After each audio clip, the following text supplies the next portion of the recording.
Adam and Eve had come to institute representative government in the place of monarchial, but they found no government worthy of the name on the face of the whole earth. For the time being, Adam abandoned all effort to establish representative government, and before the collapse of the Edenic regime, he succeeded in establishing almost 100 outlying trade and social centers where strong individuals ruled in his name.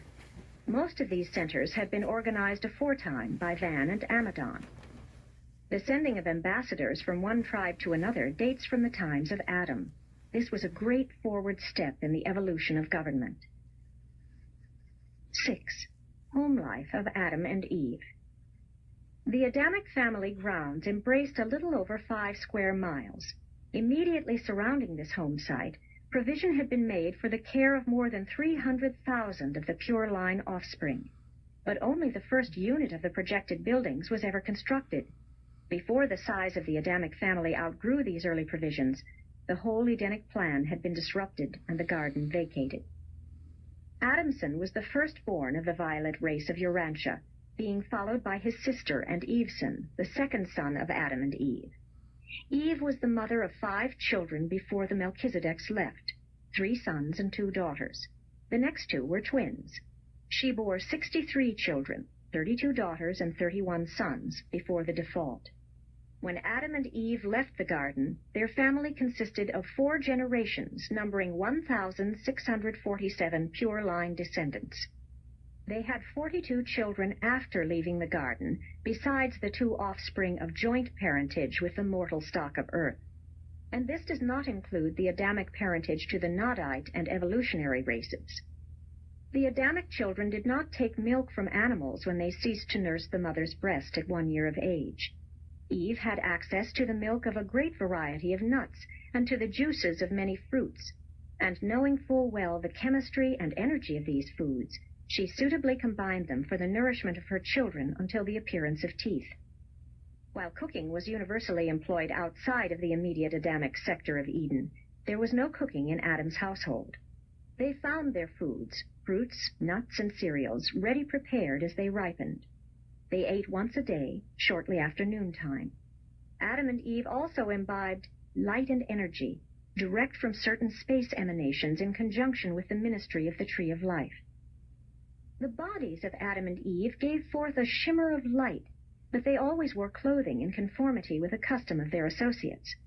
Though wearing very little during the day, at eventide they donned night wraps. The origin of the traditional halo encircling the heads of supposed pious and holy men dates back to the days of Adam and Eve. Since the light emanations of their bodies were so largely obscured by clothing, only the radiating glow from their heads was discernible.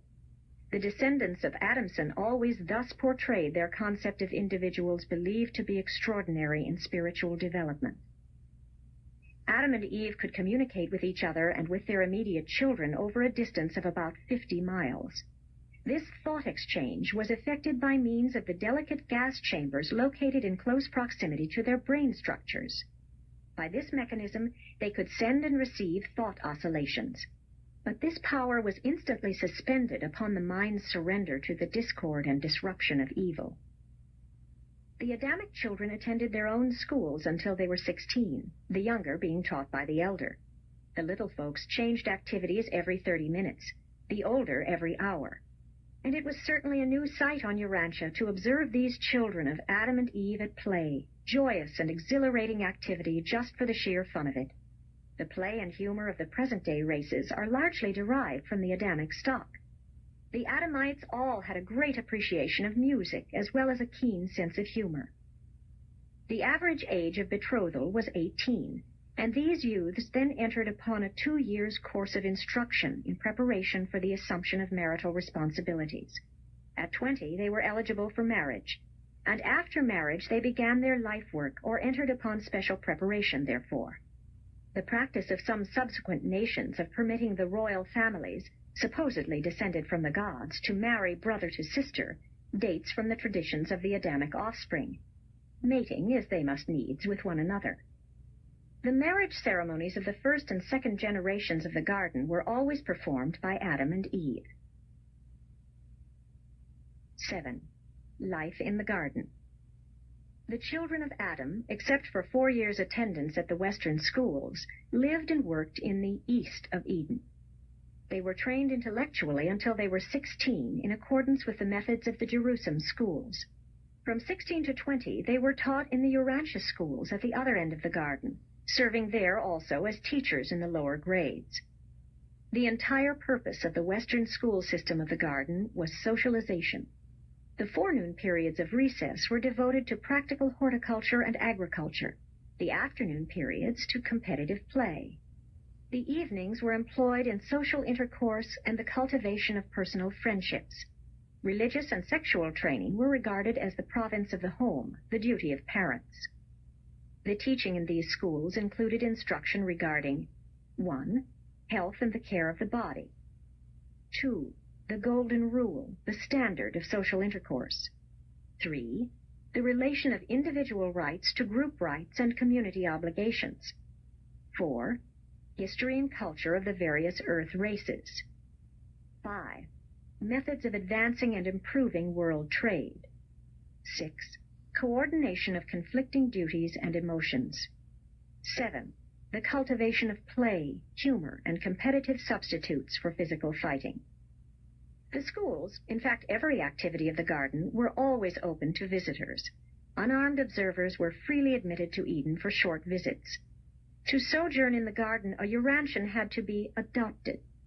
He received instructions in the plan and purpose of the Adamic bestowal, signified his intention to adhere to this mission, and then made declaration of loyalty to the social rule of Adam and the spiritual sovereignty of the Universal Father. The laws of the garden were based on the older codes of Dalmatia and were promulgated under 7 heads. 1.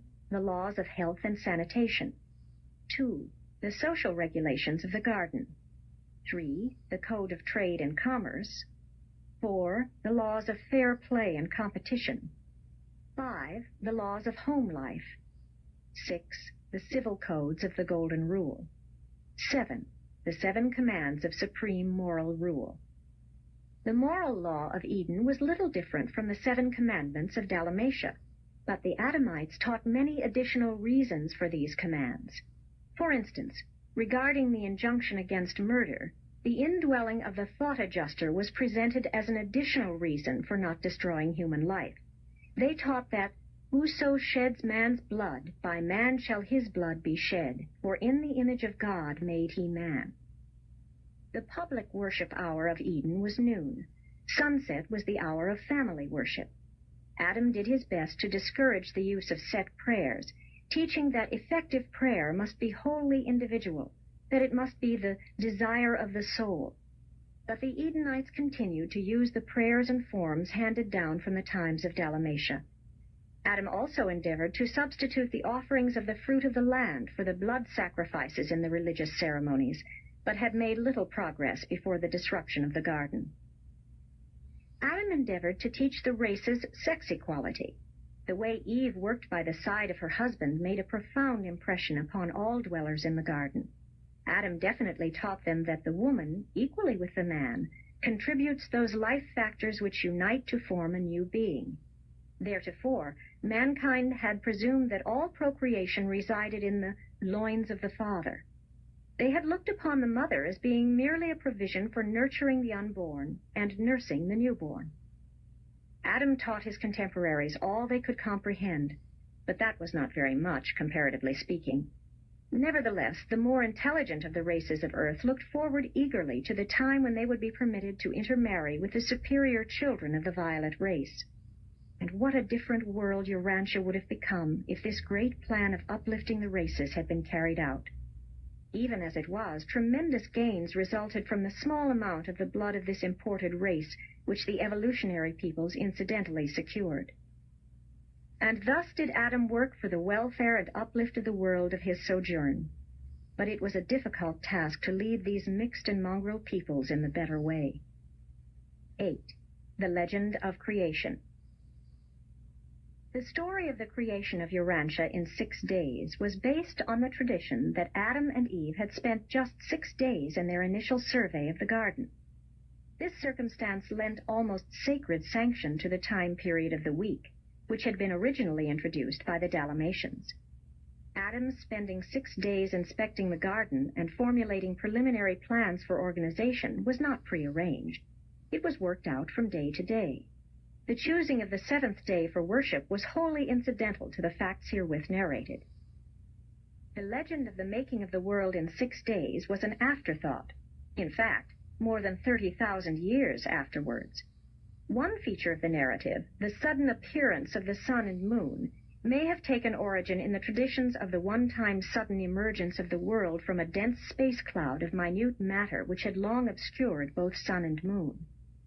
The story of creating Eve out of Adam's rib is a confused condensation of the Adamic arrival and the celestial surgery connected with the interchange of living substances associated with the coming of the corporeal staff of the planetary prince more than 450,000 years previously. The majority of the world's peoples have been influenced by the tradition that Adam and Eve had physical forms created for them upon their arrival on Urantia. The belief in man's having been created from clay was well nigh universal in the Eastern Hemisphere. This tradition can be traced from the Philippine Islands around the world to Africa. And many groups accepted this story of man's clay origin by some form of special creation in the place of the earlier beliefs in progressive creation, evolution. Away from the influences of Dalmatia and Eden, mankind tended toward the belief in the gradual ascent of the human race. The fact of evolution is not a modern discovery. The ancients understood the slow and evolutionary character of human progress. The early Greeks had clear ideas of this despite their proximity to Mesopotamia. Although the various races of Earth became sadly mixed up in their notions of evolution, nevertheless many of the primitive tribes believed and taught that they were the descendants of various animals. Primitive peoples made a practice of selecting for their totems the animals of their supposed ancestry. Certain North American Indian tribes believed they originated from beavers and coyotes. Certain African tribes teach that they are descended from the hyena, a Malay tribe from the lemur, a New Guinea group from the parrot. The Babylonians, because of immediate contact with the remnants of the civilization of the Adamites, enlarged and embellished the story of man's creation. They taught that he had descended directly from the gods. They held to an aristocratic origin for the race, which was incompatible with even the doctrine of creation out of clay. The Old Testament account of creation dates from long after the time of Moses. He never taught the Hebrews such a distorted story. But he did present a simple and condensed narrative of creation to the Israelites, hoping thereby to augment his appeal to worship the Creator, the universal Father.